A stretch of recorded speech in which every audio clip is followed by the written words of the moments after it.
First of all, scientists are people too. They are rarely the altruistic truth seekers depicted in fiction and popular science writing. Egos, glory, greed, narcissism, all of these things are prevalent in science. I want to be more clear about this. Most adults realize there must be fallibility. People have to have egos. These things have to go on. Nonetheless, in the United States, as far as I can tell, most adults compare scientists and see them as quite the opposite from less revered and even actively distrusted professions such as attorneys, lawyers, ambulance chasers. Scientists are seen as, well, yes, they may have flaws. There may be scandals here and there, but they're at the top level. For some people who are religious, this would be comparable to a minister, perhaps, or a priest.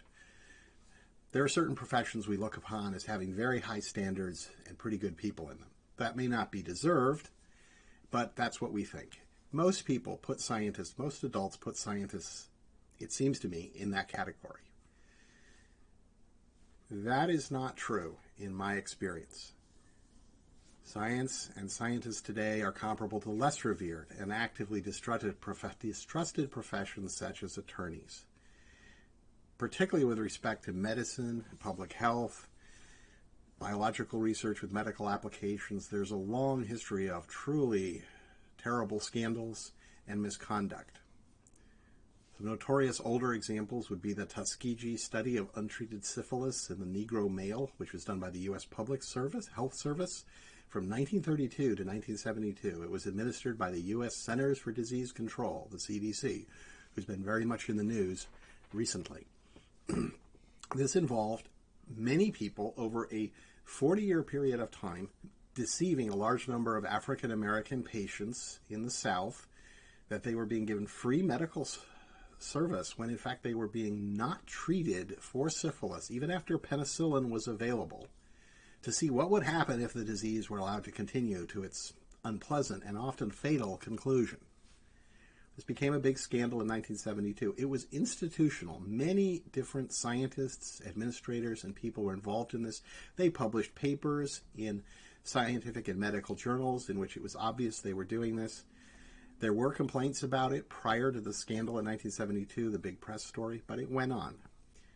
Eugenics is a well-known but largely downplayed fad among scientists across the political spectrum up until about World War II, when it was heavily discredited by association with the Nazis, the Nuremberg trials. More recently, there are many medical scandals.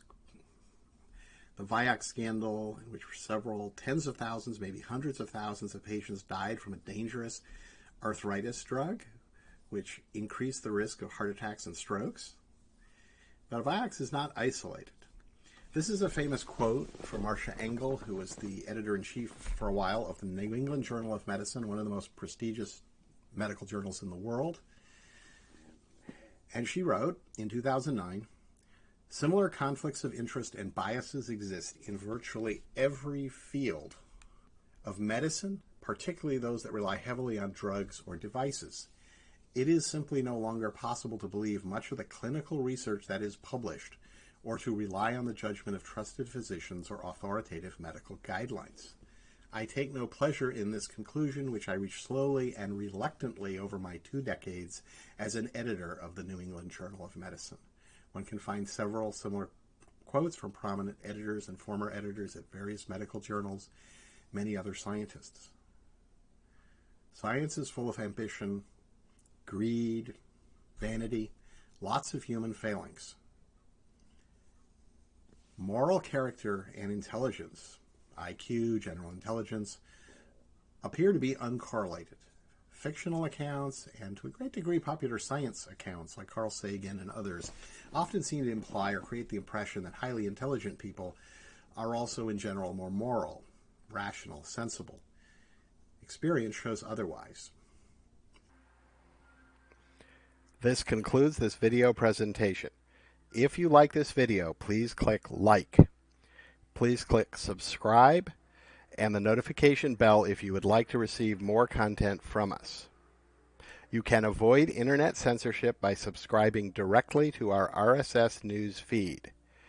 Please consider sharing the link by email and on your website or blog, in addition to liking, upvoting, or sharing on increasingly censored, advertising beholden, big company social media. We have encountered such censorship. Mathematical software is developing algorithms and software to automate data analysis, reducing the risks of costly errors and increasing the predictive power of the results. You can support our work financially by subscribing on our Patreon page, https://www.patreon.com/mathsoft, or scanning the QR code in the lower right corner.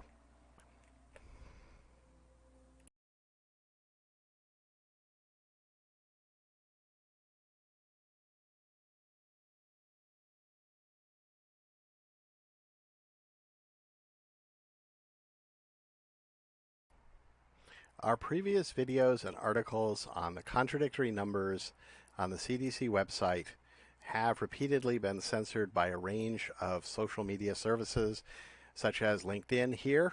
This was a few weeks ago. This is the actual post that was censored. We've run into this with a number of different platforms. It's rather concerning, especially considering that these posts are pointing out contradictory data on the official CDC websites and documents. Apparently, it is a real threat to the society, democracy, human lives to point out obvious, gross discrepancies on government websites. You can bypass this censorship with our censored search website and service, which you can reach at censored-search.net or censored-search.com or censored-search.org. We may add additional names later, but those are the names right now. It's censored-search. Find the answers to your problems censored by advertisers and other powerful interests. It is free. We have a free version, which ranks the search results according to popularity. That is how many other websites link to the page, the search result. You can also pay and get more control and transparency into the algorithms. You can get access to more advanced artificial intelligence algorithms that look through the censored content and try to identify pages that are censored because they contain factual, true information, and separate those out from other ones which are not so useful. A popularity contest cannot always do that correctly, and popularity contests can be manipulated in various ways. Thus, check out censoredsearch.com, censored-search.net, censored-search.org.